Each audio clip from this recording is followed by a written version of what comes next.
Get ready for the Miami Grand Prix action. We're diving straight into the deep end with Ed Straw's 2026 F1 Miami Grand Prix driver rankings. We break down exactly how the wholesale package changes and rule tweaks impacted the performance of every driver, from Lando Norris dominating the sprint to Franco Colapinto finding his career-best weekend. And we reveal the crucial moments that separated the top performers from the rest of the field. You need to see these rankings to understand who truly adapted to this chaotic weekend. Tired of dropping your phone or struggling to hold it with one hand? The PopSocket's Pop Grip gives you a secure grip, works as a phone stand, and even lets you swap the top for a fresh new look. Simple, useful, and perfect for everyday phone use. Click the link in the comments to grab yours on Amazon. Next up, we look at the incredible turnaround story of Kimi Antonelli at the Miami Grand Prix. Toto Wolff has weighed in, calling Antonelli's victory his best race so far, and we explore how he converted pole position into a win for the third straight Grand Prix. We'll examine the intense competition from McLaren, Red Bull, and Ferrari, and see how Mercedes managed to navigate the shifting competitive landscape to secure that impressive result. We are now tracking the execution that defined the McLaren win. Andrea Stella has admitted that Lando Norris could have taken the victory if not for a matter of execution and optimization in the pit stop strategy. We dissect how McLaren, thanks to their extensive upgrade package, bounced back from a slower qualifying session to secure a strong 1-2 finish, and what this tells us about the importance of fine-tuning in modern Formula One. Finally, we wrap up with the big picture takeaways from the Miami showdown. Andrea Stella discussed how execution and optimization were the decisive factors in the race, and we look at the broader competitive picture as teams like McLaren, Ferrari, and Red Bull close the gap. Don't miss this analysis. Tune in now for the full breakdown. Neu Dung Kai Tight. Formula One drivers faced significant challenges at the Miami Grand Prix, stemming from wholesale package changes and rule adjustments. Ed Straw has released his driver rankings, assessing performance across the entire weekend based on pace, racecraft, consistency, and key mistakes. These rankings reflect performance from best to worst on the specific weekend and will fluctuate significantly compared to overall results, as each car has unique performance potential and luck factors. And Lando Norris secured a strong finish, starting fourth and finishing second, leading the McLaren charge and dominating the sprint components with a pole position victory. Despite disappointing qualifying pace, his strong Friday single-lap speed suggested conditions had negatively affected the car's deployment characteristics.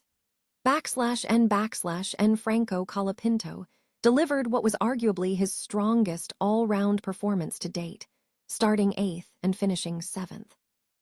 While a new monocoque helped, his performance was credited to significant work done to get in tune with the car, though a negative impact from contact with Hamilton and a poor start kept him marginally behind the top two. And Nico Antonelli achieved a sensational victory, starting first and finishing first, marking the start of the second tier of strong weekends. This win hinged on a strong outlap and successfully undercutting Norris. However, minor issues, including losing position to Norris before the safety car and track limits penalties in the sprint, slightly dented the ranking. And Gabriel Bortolito struggled with qualifying, with problems ruining his setup, ultimately recovering to a 12th place finish via a long first stint strategy. The lack of consistent pace prevented him from showing his full potential. And Carlos Sainz finished 9th, showing a strong weekend, although qualifying sessions were not fully optimized. He managed to recover from a sprint setback to finish 13th, edging out his teammate Alex Albon.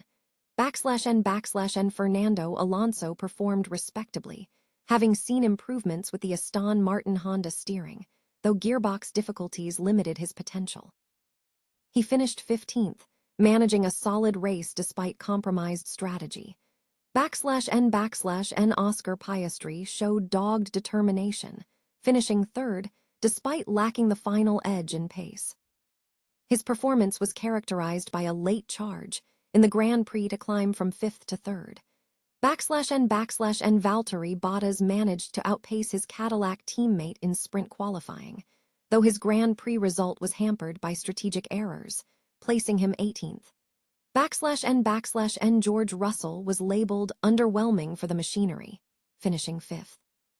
Admitting the pace was poor on his side and experimenting with driving styles due to low grip levels, /N Max Verstappen, despite a strong run to 5th, saw his ranking impacted by an uncharacteristic start mistake and a 5-second penalty from a pit exit error. /N Sergio Perez finished 18th, struggling with strategy and a 3-stopper penalty, ultimately placing him adrift. /N Ishaq Hadjar finished last. Unable to find pace from the improved Red Bull and suffering a significant error that resulted in disqualification, placing him in the bottom tier. Formula One has resumed its season action in Miami following an unexpected 5-week hiatus. The event, held at a temporary circuit near Hard Rock Stadium, exemplifies the current era of Formula One, characterized by high-octane marketing and premium hospitality, with ticket prices reaching as high as $95,000. Although the original plan to race across a bridge over Biscayne Bay was scrapped due to local opposition, organizers have focused on leveraging Miami's glamorous reputation and pastel aesthetics to create a modern Monaco feel. Technical developments in the hybrid power units have introduced new energy management complexities. Tweaks have been made to the amount of energy the cars can regenerate and deploy via the electric motor, which contributes nearly half of the vehicle's power. Early in the season, these limitations caused concern among longtime fans, as cars were deemed too energy-limited for full-throttle qualifying, leading to frequent position changes described by critics as yo-yo racing. These revised energy harvesting limits from the V6 to charge the battery on the move are intended to mitigate significant speed differentials, such as the one that contributed to Oliver Behrman's crash in Japan. Fortunately, energy management was not a major focus during the Miami weekend, as the circuit's layout, featuring ample braking zones, aided in regenerating the now permitted 7 megajoules per lap. Unlike a conventional race weekend, the Miami event is one of Formula One's 6 sprint weekends. The schedule is condensed, featuring only a single hour of practice on Friday morning. The other 2 days substitute traditional sessions with a shortened Friday afternoon qualifying session, a half-hour sprint race on Saturday morning, followed by later qualifying and the main Sunday race. Organizers also increased Friday's practice time to 90 minutes, reflecting new rules implemented for this round. Kimi Antonelli secured a hard-fought victory at the Miami Grand Prix, marking his 3rd consecutive win, as Mercedes team principal Toto Wolff lauded the young driver's performance as his best race of the season to date. Antonelli edged out McLaren's Lando Norris to claim the win. Wolff expressed significant admiration, admitting that no one anticipated such a strong performance from the driver. The race proved challenging for Mercedes, as rivals including McLaren, Red Bull, and Ferrari deployed extensive upgrade packages, narrowing the gap during the sprint.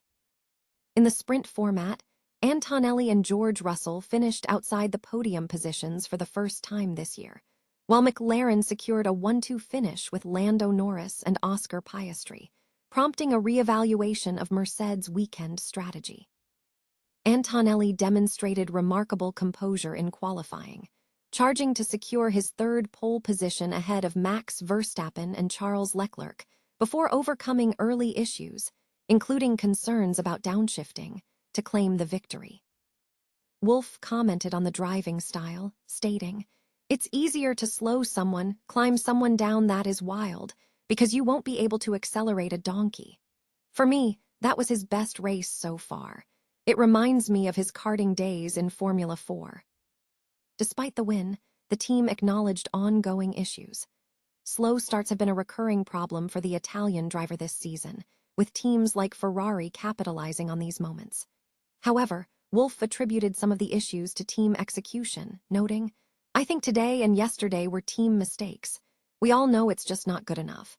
We're not doing a good enough job in giving them a tool in their hands, whether it's clutch or the grip estimates."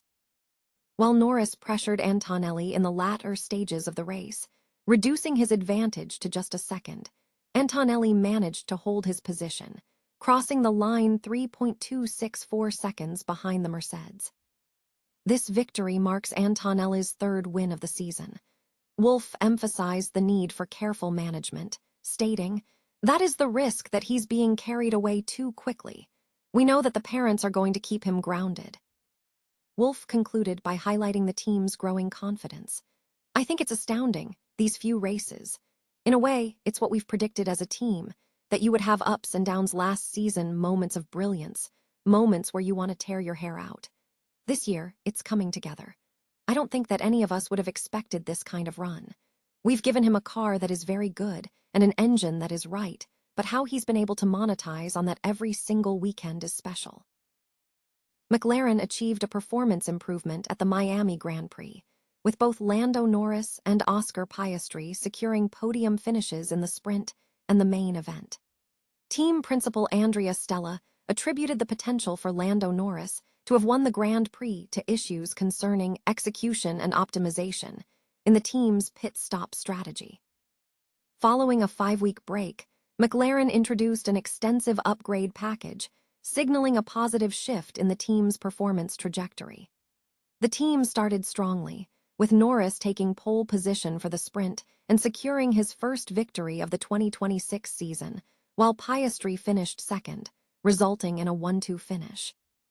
Qualifying saw a dip in pace for the McLaren pair as Mercedes regained form with Kimi Antonelli. However, the McLaren drivers rebounded to finish P2 and P3 in the Grand Prix. Stella commented on the evolving competitive landscape, noting that upgrades from various teams have altered the picture, bringing McLaren, Ferrari, and Red Bull closer. He suggested Mercedes held a slight pace advantage, particularly in the race, attributing some of their earlier performance to a lack of optimization rather than pure speed. Stella highlighted that in tight, close competitions, execution and adaptation are crucial factors for winning. The strategic decision regarding the pit stop was identified as a decisive element. McLaren pitted Norris 1 lap later than Antonelli, allowing Mercedes to execute an undercut and maintain their position over Norris. Stella emphasized that while timing is strategic, elements like time lost in the pit lane fall under execution. He concluded that despite a positive weekend, the team did not capitalize fully, acknowledging they were competing against a faster car and stressing the importance of execution in those critical moments. McLaren remains optimistic about future upgrades and their path forward.